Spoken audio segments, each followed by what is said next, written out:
The hijackers of the TWA plane claimed, correctly in fact, that Israel was regularly hijacking ships in international waters in transit between Lebanon and Cyprus, killing people, kidnapping others, taking them to Israel either for interrogation or simply as hostages, keeping them in jail for years. In fact, some people are still in jail without charges, many years. But that's all correct. Their charges are correct. But that doesn't justify the hijacking on the assumption, which I accept at least, that violence is not legitimate in retaliation against even worse atrocities or as preemption against future atrocities. Violence is not legitimate in such cases, so we can dismiss those claims, though they're in fact correct. And incidentally, the U.S.-Israeli hijackings, and remember, if Israel does it, we're doing it, those hijackings are also out of the historical record. I mean, occasionally you'll find a reference to them in the bottom of column on something or other, but they're not part of the history of terrorism. The hijackers of the Achille Lauro claimed that this was retaliation for the bombing of Tunis a couple days earlier.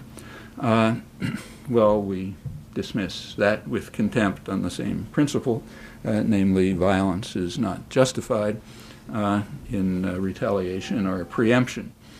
And assuming that we can rise to the level of, to the minimal moral level that I mentioned earlier, if we're not confirmed hypocrites, in other words, then some consequences follow about other acts of retaliation and preemption, but that's too obvious to talk about, so I'll just leave it to you to think about. Well, that's 1985, the peak year of international terrorism in the Middle East.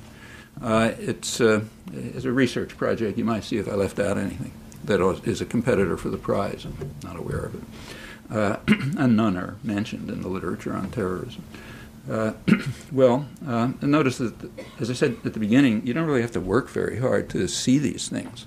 You have to work very hard not to see them. It takes a really good education to miss this. Think about it and see. 1985 was, of course, not the first or the last act of international terrorism in the Middle East. There are many others, some of them quite important. For example, in 1975, Israel, meaning Israeli pilots with U.S. planes and U.S. support, in December 1975, they bombed the village in Lebanon, killing over 50 people.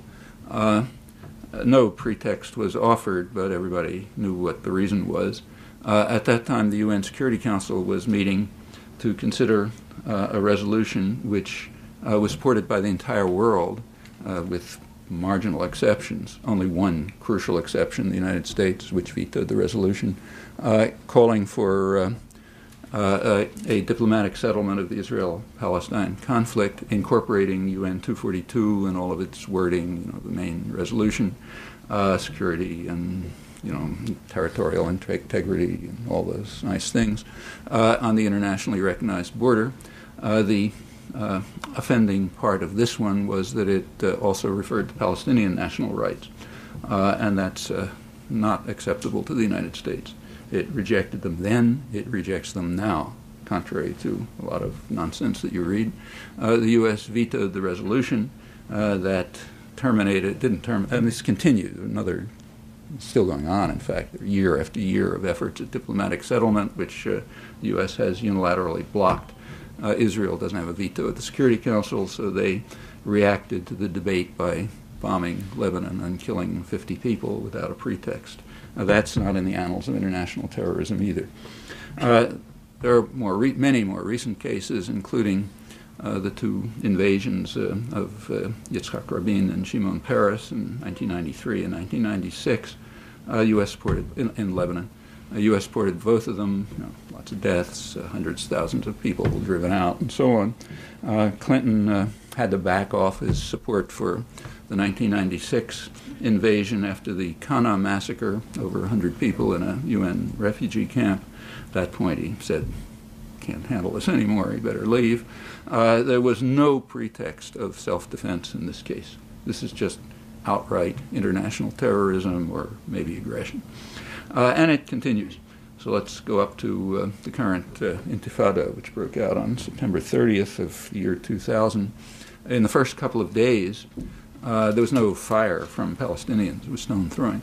But Israel was, in fact, using U.S. attack helicopters to attack civilian complexes, apartment complexes, and so on, killing and wounding dozens of people in the first few days.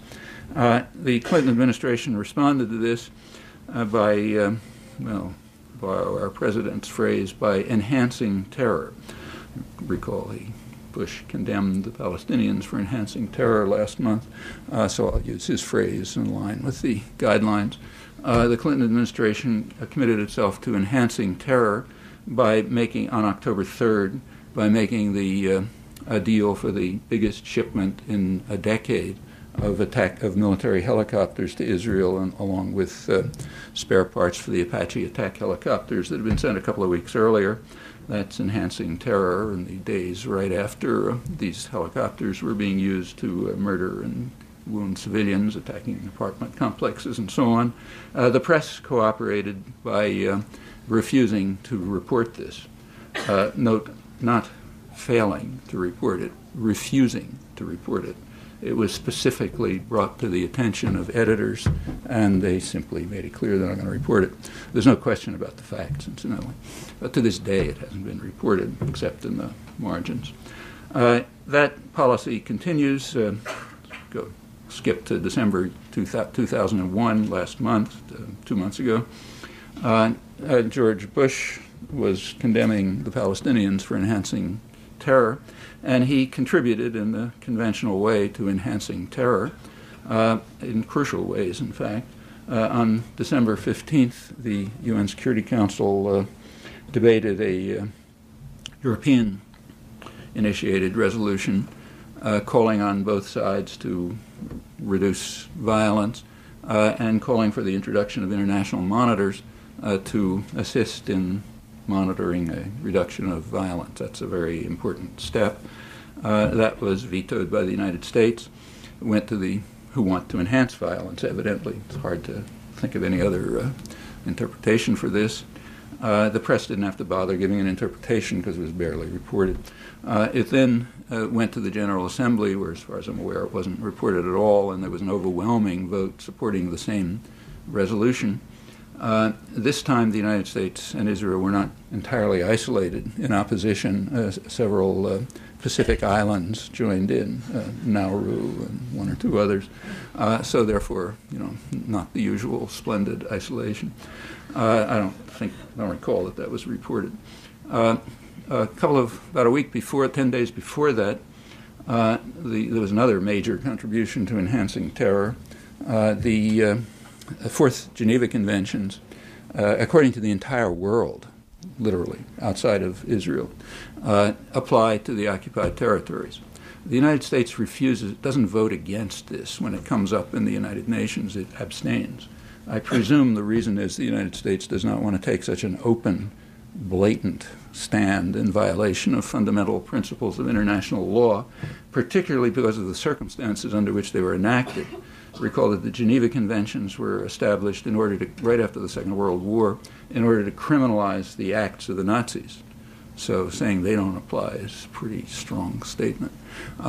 However, outside of the United States and Israel, the whole world agrees. The International Red Cross, which is the agency responsible for applying and interpreting them, agrees. In fact, there's no, as far as I'm aware, no further question about this.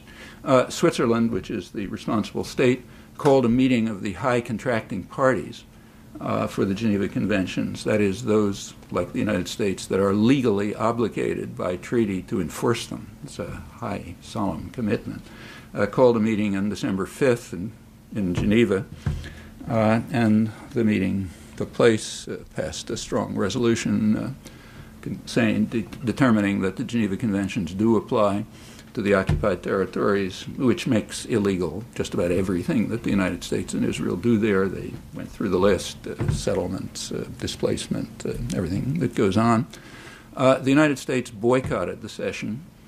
They got another country to boycott them, Australia. According to the Australian press, under heavy U.S. pressure, Australia joined in boycotting them. If the U.S. boycotts it, it's like a negative vote at the Security Council or the General Assembly. Didn't get reported, and it's out of history.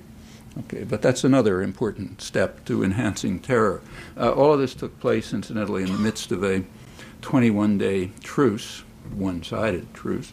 Palestinians weren't carrying out any acts, but a couple of dozen Palestinians were killed, including a dozen children.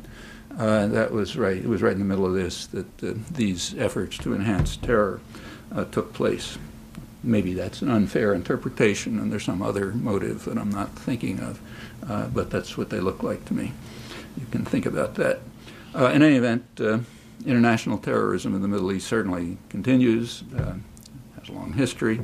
And if you look over the record, of course, it's mixed and complicated, but I think you'll find that the balance is pretty much along the lines that I described. In fact, the balance reflects the means of violence available, as it usually does. If you look around the terror, in fact, that's why in the whole range of terror, state terror is far worse than individual terror. For the obvious reason that states have means of violence that individuals don't have, or groups. And that's what you find if you look, I think, overwhelmingly. It's commonly said that terrorism is a weapon of the weak. That's completely false, at least if you accept the official U.S. definition of terror. If you do that, then terror is overwhelmingly the weapon of the strong, like most other weapons. Well, that's history, but all of this stuff is out of history.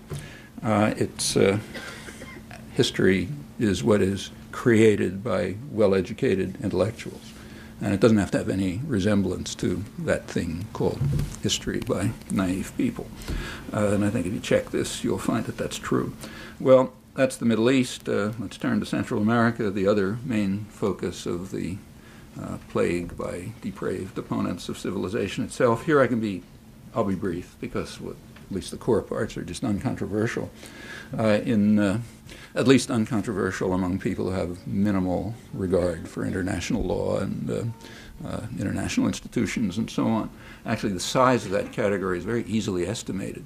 Namely, ask yourself how often what I'm now going to say has appeared in the discussions about the evil plague of terrorism in the past 5 months. Huge flood.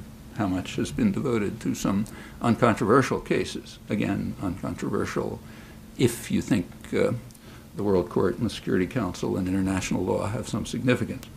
Well, in 1986, the International Court of Justice condemned the United States for international terrorism, unlawful use of force, in its war against Nicaragua. Again, I'm going to keep to the guidelines, bend over backwards, allow this to be interpreted just as international terrorism, not the war crime of aggression. So we'll call it international terrorism. The court ordered the United States to terminate the crimes and to pay substantial reparations, presumably billions of dollars. Congress reacted by instantly escalating the war, by new funding to escalate the war. Nicaragua took the matter to the Security Council, which debated a resolution calling on all states to observe international law, mentioning no one, but everyone knew who was